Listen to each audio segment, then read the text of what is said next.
Good evening, everyone. My name is Asad Lalji. Welcome. Every building must have its own soul. These words of Louis Kahn became evident when you look at any of his architecture, each inspired with a unique character or essence that reflects its purpose, history, and cultural context. One such great example of monumental modernism is the National Parliament House of Bangladesh, a symbol of democracy and a source of pride for its citizens.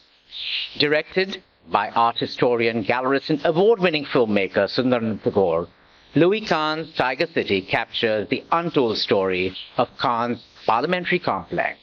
It plumbs the depths of what it means to be a creator, willing to go into debt and die for one's work. It examines what it means to be a true artist in a hyper-commercial world.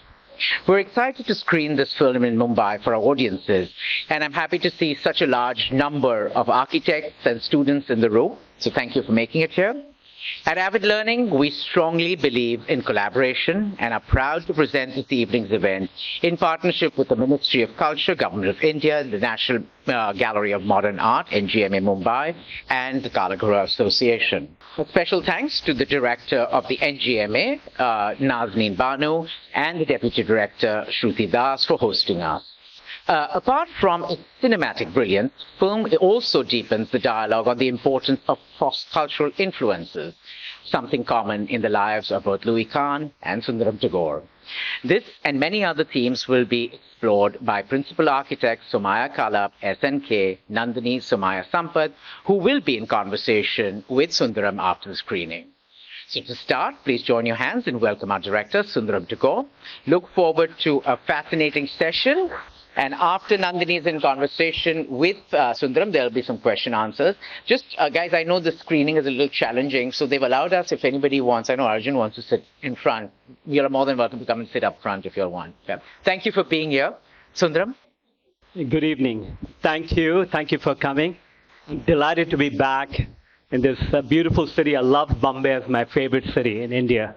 And so I'm also delighted to see so many familiar faces here tonight, and happy to talk about Louis Kahn. It took me 7 years to make this film, and it took Louis Kahn 23 years to make the parliamentary complex. 2,000 people worked on it for 23 years. The clients changed, country changed, and all of that dynamics play into the making of Sherry Banglanagar. So I was speaking to this afternoon, a little while ago, and they were asking me, why Tiger City? And my answer would be, that Tiger City is to do with the freedom fighter, Shuravardi. They named the city after him. And they also asked me if I'm an actor. I'm not an actor. I have no interest in that. I don't have the capacity, meaning acting is a difficult job, as you can understand. And it's in the context of you have to cry when you're laughing, when you have to laugh when you're crying. That methodology, one is a completely different sort of set of skill that you have to have in acting. In fact, when I made the film, I wasn't even supposed to be in the film. I'm purely a film director. And so when we actually went and shot twice back in Bangladesh, and we sifted through the material, and there was a lack of emotional content. And then we figured out that I should go back into that film and make it into a journey. So that came about later on. But anyway, the complex itself is about 2,000 acres of land, and many of you have been to New York City, where the Central Park is actually about 800 acres. So that's more or less 2.5 the size of Central Park. That's a composition of this mini city. And so hopefully you'll like the film, and then we can have a longer conversation then. Thank you so much for coming. Very thanks.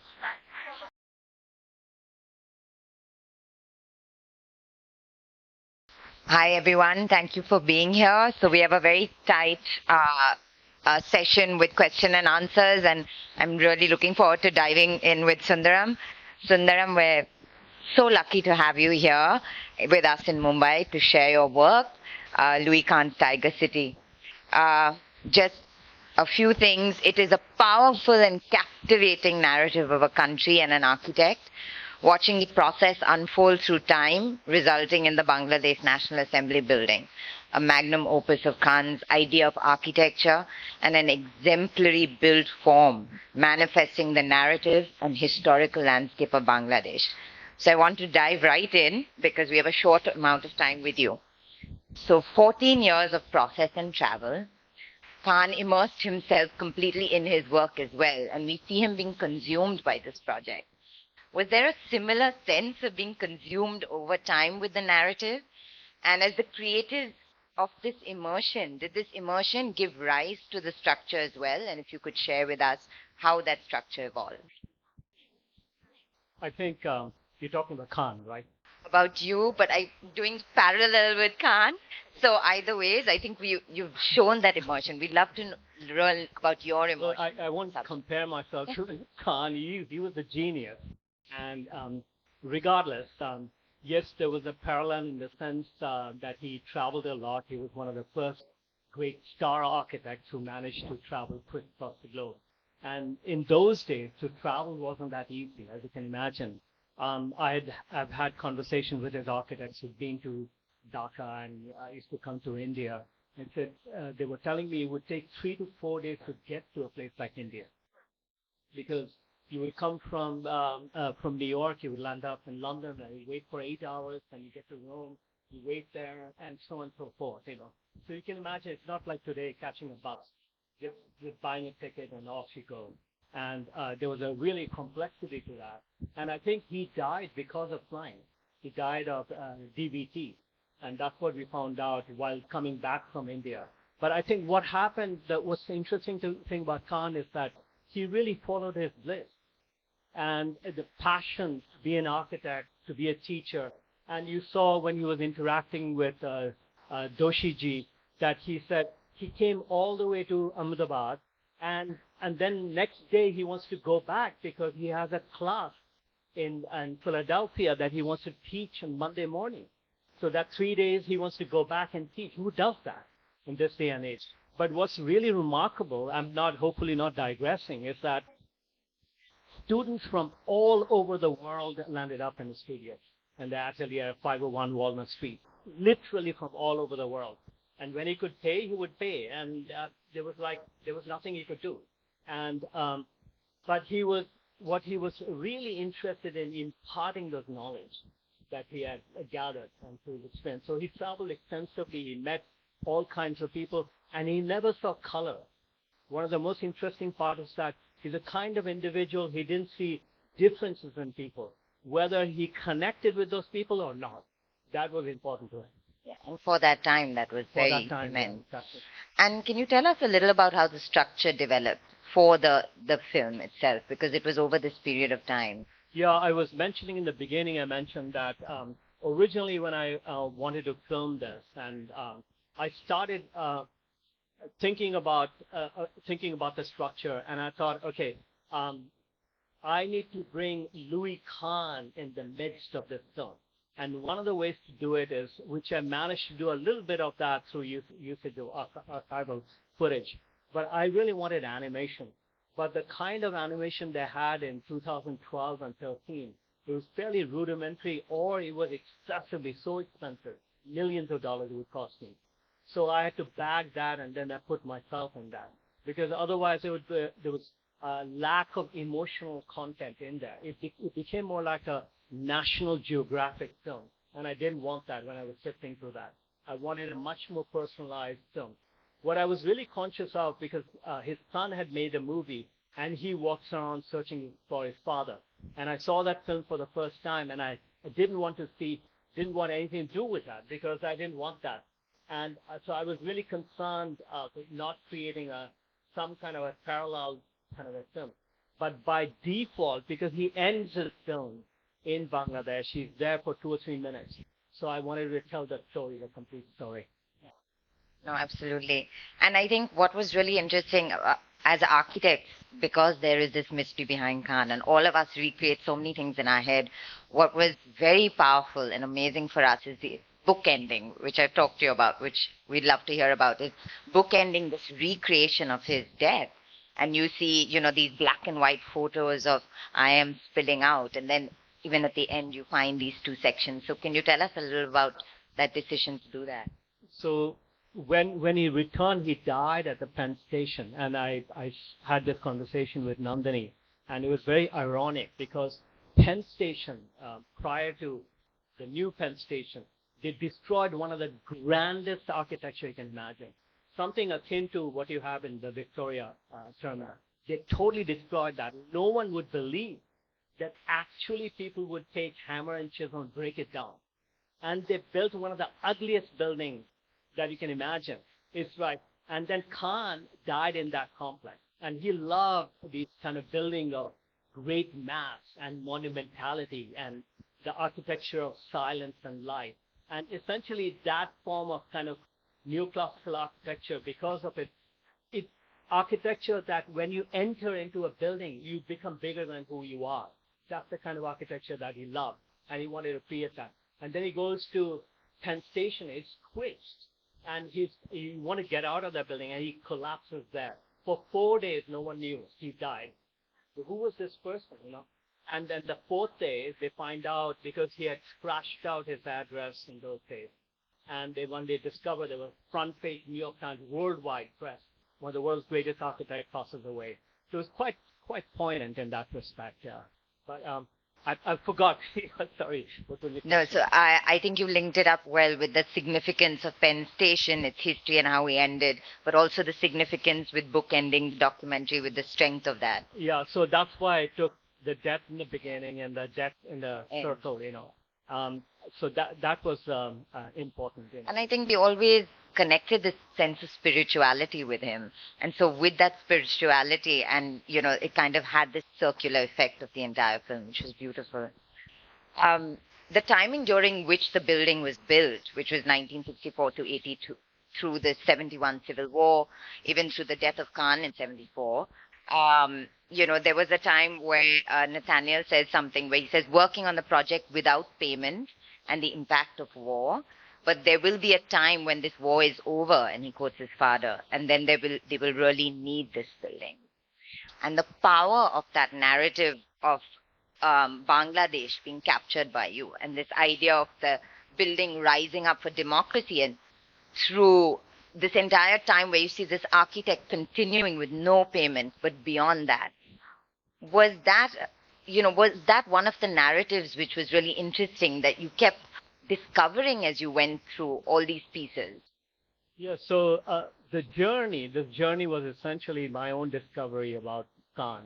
I knew some, I needed to know more, and that was the process. So I learned a great deal about him, about these places that he went and interacted with and the people. So the interesting part is that when you follow your passion, when you follow your bliss, what happens is that everything kind of fades away. You're targeted for that. If nothing else matters. And you are a joyous individual. And that's what I think everyone said. That he was so funny and hilarious, and he was always joking in a studio, and people were drawn to him. They were attracted to him. And one of the reasons, because he radiated that kind of energy. And that comes from that, because problems will always be there. It's like waves, appear and disappear. But you have to have a vision and a mission, and why you are here in this world. There must be a purpose. And for him, being an architect, they call him in India Stapati, the great guru architect. And there's a reason for that. And I think that radiance that you talk about is ironically reflected in the work, because you see that idea of what he's learning and absorbing and translating into the work itself. And he also talks about, of course, we know this constant lesson through his videos that we see about his lectures, and you've explored it so extensively, this idea of light and silence. And you talk about this idea of divine light. And you really traverse through not only his architecture, but then this monumentality of classical architecture, which came so late in his life. So again, what was, as you go through this journey of light, literally through your documentary, what was that thread like for you as you went through it? What was interesting about Kahn, Kahn came from a very poor family, like literally. He lived in a section in Philadelphia that was more like a ghetto. And out of that, but he, at a very early age in Estonia, where I went to see his home, he was drawn to this blue color of coal, burning coal. So as a child, at the age of 3, picks it up in an apron and burns his face. So one side of the face is more like a demon, the other side is an angel. But his father wanted he was really fed up with him. And he said, I wish he died, he didn't live. But mother said, he's going to be a great man one day. And that's what happened. So his mother had complete faith in him. So when he comes to America at the age of 3 or 4, when he arrives there, they have nothing. So he wins, he was a great pianist, and I showed that in the film. He used to make his money living by playing piano for silent films. So he wins this, some important award, and he wins a piano. And once he brings the piano into his room, into his home, then his bed has to go out. So he used to sleep on the piano. So these kind of interesting things that has happened in his life, that to other people may be an ordeal. For him, he turns like half a glass half full versus a glass half empty. That's the kind of situation. He turns everything, all adversity, into something more important and something more fulfilling, because he has to go through that struggle. And out of that struggle, he can build something. And do you think that sense of finding light, finding hope, and that's coming back to this idea where they always talk about his architecture being of a higher level, this idea of Salk Institute for cancer, his idea even for IIM for higher education. Then, of course, you have Tiger City, which is for an entire country. So again, looking at that sense of creation of space, this sense of hope that you talk about as well when you walk those spaces. So actually, for a longest period, as he taught at Yale for 20 years, and then he taught at UPenn for 20 years. And just about every major architect somehow either took his classes or went to work for him, from Renzo Piano, Moshe Tzaddi, you name it, Stern, all these people, they were directly working at his studio, at his atelier, or they were taking his classes, or somehow through resonance. There was so much talk about Kahn that they heard about him. But what's interesting is that Kahn, and one part, when Kahn taught, people in town, in the city, would hear about it, and they would land up to listen to his lectures.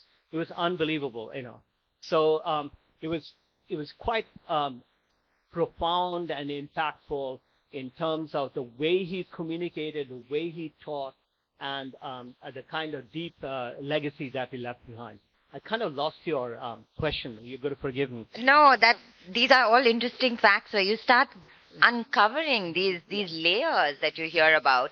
And I think I think at the end of the day, the architect, as amazing as the idea is, has to sell the vision and has to convince them of the purity of that vision. So there is this affinity that he obviously had for people to come and hear and learn and really share. And I think this sharing of knowledge becomes such an important part, and the influence to the next generation. Yeah, he was actually when you think about it, he was a great communicator. And he's also, when he could communicate, he could also sell that idea. And he connected with some very, very influential people, like Jonas Salk, who invented polio. And when he built that, and not only did he invent the idea of vaccine, and he gave it to the world free of charge. After that, he never charged any money. So when he's at Salk Institute, one of the great spiritual buildings, if you ever go to San Diego, you should stop by. It's so important. So he connected with these people. He drew people like that. Like Doshi, Balkrishna Doshi, when he landed up in Philadelphia, and he knocked on the door, and he said, this is my passport was the fact that I had worked for Le Corbusier, And Kahn just jumps up and comes to greet him, and they become the best of friends, So those kind of attraction, a magnetic sort of force was always there with Kahn. And he was a great storyteller. People were drawn. I think in the end, you have to have a story. You have to have a beginning, middle, and an end for whatever you're doing. And that's how you kind of relay that to people and convince people. Yeah. And I think, as Doshi ji said, you have to have entities on the opposite side which are meant to converge together and great things happen, which is exactly what you're talking about. So I also read recently, I think after this we'll maybe open it up to questions, but the High Court of Bangladesh recently passed an act to secure the preservation of Kahn's original vision from any alteration. In the documentary we see this building of Roosevelt Memorial also, where the building of Kahn's work and the value of building it at 50 million. So we can't even imagine what it would be to build on the scale that he built in Asia. So I just wanted to understand and hear from you the immense value in saving, preserving, and conserving these structures, looking at these aspects. Well, now they see that as a national monument across the street. I'm talking about absolutely from street levels to the heads of state. And to the point, there's an additional 2,000 acres of land that is completely designed. And that is across. But what happened, one of the presidents, earlier on, he had become a dictator at that point. He had converted that into his own memorial sort of space. So now they're trying to remove the body out, and so they could build that. Whether they'll be able to build or not, I'm not sure. But I have had the conversation with the Prime Minister, and she's really dedicated in terms of preservation and conservation of this place. But a lot of architects are really involved, and they see Kahn as someone very, very important to their culture. But what's sad about it is here in Ahmedabad Institute of Management, they're destroying a part of the dormitory. And I think it's really, really sad what's happening. And I know there's a real estate development, there's money involved, but I think one day that we're going to regret it, really, really regret it, because a lot of countries that have become really rich, they're rebuilding architecture that they have lost. Many in places in Singapore, in Middle East, all over. And you don't want to do that, actually. And I think you're going to really fight for your legacy. All these great heritage buildings, don't let it go. Because if you're not paying attention, it will disappear. And then Bombay is not going to be like Mumbai. It's not going to be like Mumbai. It completely loses its spirit, So it's very important to maintain that. So I think now that you've talked about Mumbai, we'd love to, since we're in Mumbai, all of us, and I know you talked about Kahn traveling. So I know we discussed this earlier, but whether there was any, visit with Kahn in Mumbai as he traveled through, can you share anything that you did or can share with us with that regard? What I learned is that Kahn would go through two different areas. He would come during Ahmedabad was his subcontinental journey. And it really began in 1961, the conversation, when it really started, meaty conversation began.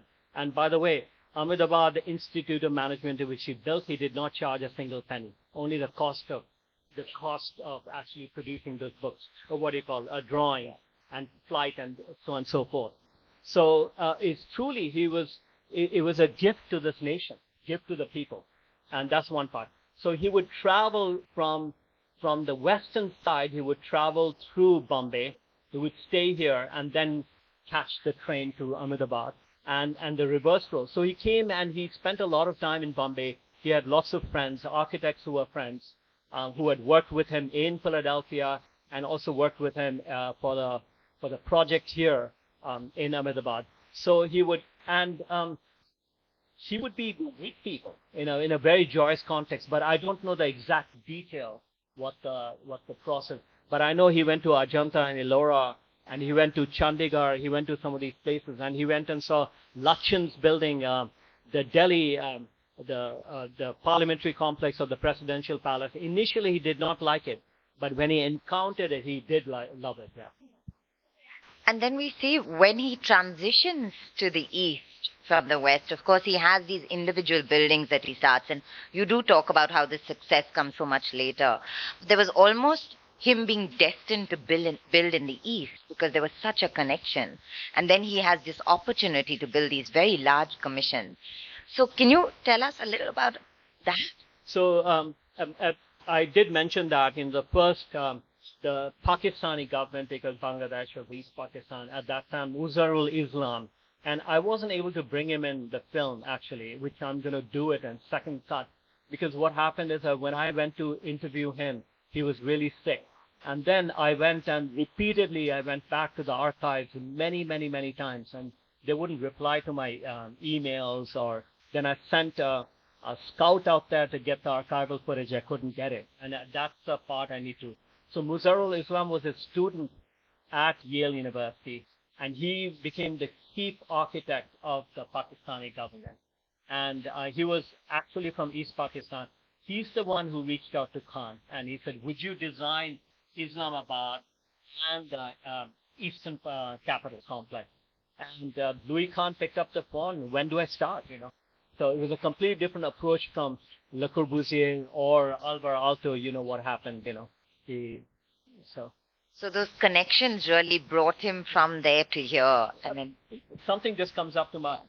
In terms of Louis Kahn, it's very revealing. If you see Louis Kahn, when Mrs. Kennedy comes to Mrs. Kennedy, they're going a deep search for an architect for the Kennedy Center.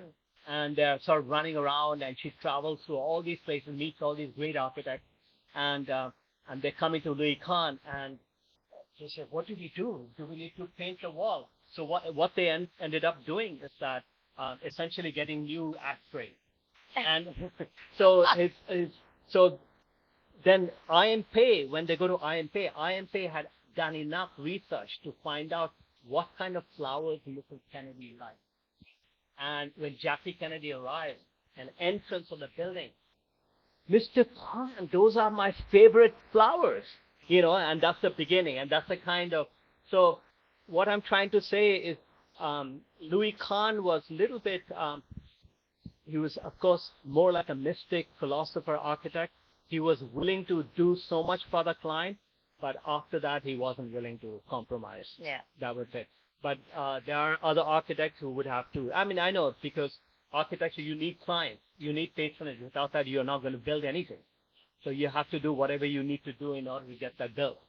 But I'm giving the distinction between Kahn and IMP. Yeah. And I think, IMP always said, I built more, but you did monumental work. That's right. That was really special. So quoting you, Sundaram, of course, we know your experience in the artistic world and the art history world. And you talk about the haptic process and materiality, which is very important to you. And when we think of haptic process, we're thinking of something which is intangible in a sense, very materiality based. And you talk about this when you talk about the artists in your gallery. But I almost see this kind of parallel when you're looking at Tiger City, and you talk about it in that sense as well. So can you maybe share with us that commonality between the Yeah, what's very interesting, I spoke with Henry Wilcott, who was the project manager, the black gentleman who was with me, and he was the one who completed the project in the end. And he said, every square inch of that surface of that complex has been touched by human hands. So that's very powerful. In this day and age, maybe in India it's different, maybe in the subcontinent it's different. Most of the structures are built by a completely different methodology, as you know. And that that itself has the imprint and the kind of vibration that we have. Like, just imagine if you go to the Egyptian pyramid, even 5,000 years later, all those people actually moved those stones and what it took. And to touch the surface, there's some vibrational connection. Very, very powerful. And something akin to that, what happens whether Kahn built in Ahmedabad or he built in Dhaka. So that's so interesting because I remember reading a research paper on him, and where he talks about, even though he is this star iconic architect seen in this kind of single light, I love this juxtaposition with 100 hands touching it, because he always talked about the labor. He always talked about how he wanted to use simplistic materials, but teach labor how to do it skillfully. And this he brought to the East. So it was really beyond. For him, it was a collaboration. It was about those millions of people that he interacted with. And was this really the osmosis of what we call cultural regionalism, where you really bring in the vernacular in this way, but to a very modern architecture? Yeah, you're absolutely right about that. What happened is that when he got the commission, first in Ahmedabad, and which he actually taught the bricklayers how to lay bricks. And because those bricks did not exist in India, and he wanted those kind of coloration and that kind of a substance that he wanted, and so he taught them how to build that. When in Bangladesh, and that was under the Pakistani government, and Commandant, who was a great structural engineer, and he immediately jumped before Kahn. He said, we'll bring in the technology, we will bring in all kinds of technological innovation we'll bring for your country. And Kahn was shocked. He didn't say a word, and he was taken aback, And because he had a completely different vision because he knew those people needed those jobs. They needed to be taught. You not just build something, but if you teach them how to build, they'll build more. And that was his idea and his ideal. And actually, that's what happened. A lot of those people I was mentioning to you, 2,000 people worked every day for 23 years. They didn't work for 23 years. They got all recruited to the Middle East. Yep. Largely from India and Pakistan and Bangladesh. Those are people who built if you see modern Dubai, they're literally built by them. And they learned that the technology is from Kahn, and they got transmission to the children and grandchildren, and that's how they have such confidence in. And so that becomes very, very important. Yeah. So Sundaram, taking this idea, which is so interesting, of course he perceived the classical architecture, but maybe he even studied the process, because even at Roosevelt Memorial, when she said, we did not break away from bringing the stone on the barges, I mean, that was, really following process. He wrote down process. Yeah, absolutely. Process was very, very important to him, and you know that as an architect. And if you've studied, if you know anything about Kahn, and that's the reason he would always say, go back to volume 0, not volume 1, volume 0, before it existed. Essentially deconstructing everything layer by layer and understanding what the beginnings of everything. And for him, when he said, what does a brick want to be? Even a prosaic, ordinary brick wants to be better than a brick. It wants to be an arch. And even though arches cost more and all of this, but it didn't. And that's the kind of ways he communicated. And that we always want to be better than who we are. Every day we aspire. And that was very, very sort of important to understand. And because the one thing was very important, he was such a star and a great architect. And what's really interesting is that that he was quite vulnerable. Actually, he wasn't sure of himself. And that's what connected him with people. The fragility, and I think a real empathic at the end of the day. So I think we'll take some questions. So we have 5 minutes. We have a couple of hands. You spoke so much about Ahmedabad, but there's no mention of Kasturba Lalbai, who was so instrumental in bringing Doshi. Yeah, he was. Kasturba Lalbai was instrumental with the Sarabais, and they had such great vision. Truly, those are the folks who kind of saw modern India and how it could be. And because from my perspective, everything that you see, the conflict today in our age, is about modern and fight between modernity and tradition. Everything, the root of all problem comes from that. And they were the people who were pushing kind of the idea of modernization and what modernism means in the context of architecture. Yeah, absolutely leaders. Absolutely. Thank you. Hi. So I have a kind of a non-architectural question, so allow me to please elaborate on that. So my question is like a couple of questions here. So more roots in the socio-political context during which the building was made, right? So it's a context of crisis, right? when the country is like literally rebuilding and reimagining itself. So you're already crunch on, there is a financial crisis, you need to rethink about the economy, there's urban poverty, lack of housing, lack of livelihood, etc., right? So you are within this context, you create something so magnanimous and monumental, right? And there are often the land acquisition is a major issue, right? For example, when Imperial Delhi was made, there were a lot of claims where people were displaced and they never got the rehabilitation which was promised by the government. So I wanted to understand if you are aware, one first part of the question is if you are aware about the local context, the socio-political context in this massive land which was acquired for this building, and did that play a role in Kahn's process of determining that how the architecture of this should be looked at? That is the first part of the question. The second part is, when you think about monumentalism, often the idea of monumentalism can be disconnecting with the locals who have different set of problems. And we are talking about Bangladesh. It was never still on the verge of, it's a developing country, right? So how was the reaction to the building to a local man, to a rickshawala, to a tea stall guy? Because I think I didn't see that in the film. Like, the people who are talking about the building are usually who's who, right? You can Google them. But what about the local man? What do they think about the building? What is their reaction? So there are two parts. Regarding your first question, in terms of land acquisition, it was essentially a rice field, and being a rice field, and it was being used as a fishery center, so essentially breeding more fish.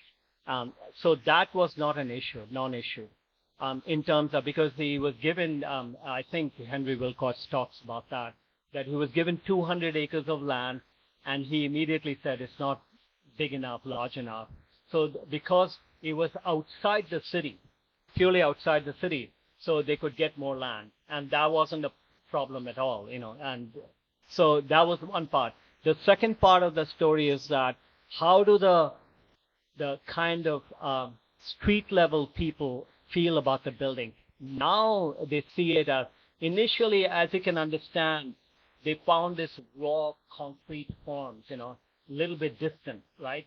And the raw octagonal form surrounded by lake, and then you have the brick sort of necklace around it in a coral color, From Kahn's side, it felt like this was truly indigenous architecture. One is that paying homage to Corbusier, because Corbusier had done the brick brutalist forms of architecture in Chandigarh, and here and he greatly admired that because he was a modernist architect.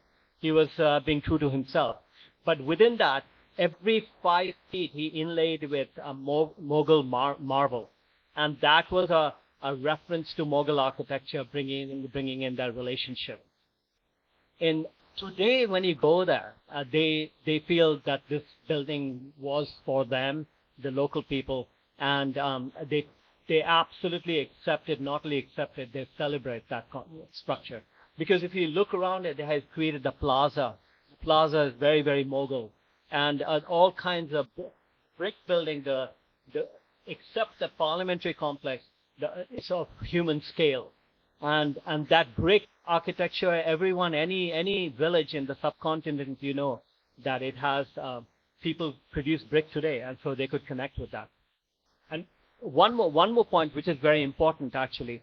The important part is that a lot of these great architects have come to India, but they never resolved the climate issue.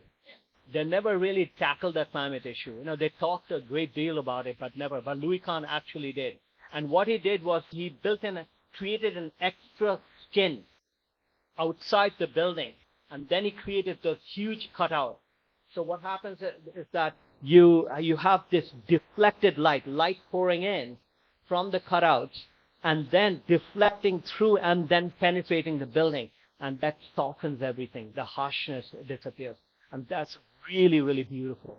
So, and people realize that lots of people are allowed to go into the building in certain holiday period, and then they realize they can't pinpoint, they cannot articulate it intellectually, but they know there's something about it is very deeply subcontinental. Yeah, I'd just like to add to that as Sundaram showed in his in his film as well, the plaza is one of the few public spaces that can be used in that scale. I think in Asia, we're very lost of those kind of spaces. We fight for it every day, down to our city as well. So to have this monumental space, which is also doubling up as public space for the country and representative for that, has become another symbol of what people should have, a quality and a hope for what the standards should be. So just to add to that, perhaps. Yeah, they were. You could walk into the plaza and people would be there early in the morning, and there would be chaiwalas running through that place. But they stopped that, and I think they stopped that because of a security reason. Because one of the heads of state was assassinated in that building. So after that, they got very protective. Can we take one more? Hi. Hi. So in the movie mentioned how Kahn always wanted to be a childlike. So could you please talk about what, according to you, or through your study, what characteristics of a child's personality lead to inspirational design? I think the idea childlike from our context is don't take yourself too seriously. That's one part, and he never did. He was always joking around, and then he would be really heightened, sort of in a design context, and he always saw. Then he moved into a different space, but he never took himself like an important architect, and therefore what I'm producing is important. It wasn't that. And I think that childlike that Doshi ji was talking about, I think came from that. Because if you don't have the weight, if you don't have the psychological weight that I am someone important, then you're free. You're free to make all the mistakes. And I think that's what he was trying to get at. Yeah, beautifully said, Sundaram. I think wrapping it up. So I'll just hand it over. Just to end, Sundaram, the film on the life and work of an architect through his most complex work in a foreign country, how they intertwine and consume, the hardness and reality of the process of the profession, culminating with the creation of a building that is enormously powerful with a spirit and a sense of relevance and tells the story of Bangladesh continues through time. So thank you so much, Sundaram. And I'll hand it over to Avid Learning and Asad Lalji, who thank you for making this possible. Thank you so much. Thank you, Sundaram. Guys, you don't know this, but this was supposed to happen in February during Ghoda, and there was some scheduling thing. And so Sundaram has come specially for, I think, 24 hours to Bombay to do this for us. So thank you for being here. Nandini, for as so skillfully moderating. I hope I had more time for you, maybe in the 2.0. or when his next film is out. I got to do my official thanks. Please give me a second. Thank you, Ministry of Culture, Government of India, Kalagoda Association, the National Gallery of Modern Art, Nazneen Banu and Shruti for always supporting us and being here. And now I have to plug Avid. So we have lots of very interesting programs coming up. We have a Marathi theatre festival happening at the Opera House. So go check it out. It started today. It's all the way till Sunday. And then we have a very interesting program right here again. So many of you are going to appreciate that. It's on the 18th of March. It's on reimagining architecture, making heritage alive. Lots of what was spoken today, where we have 2 international visiting speakers. The poster is out there. The QR code is out there in case you want to register. And on the 22nd of April, we have Jugalbandi, The Crossing, an evening of world music at the Opera House. Lots more in May, but I'm not going to bore you with that. Follow us on social media at Avid Learning or check out our website and you'll get more information. Thank you very much for being here. I know it's a long evening. Thank you for coming on time and have a wonderful evening. Thank you.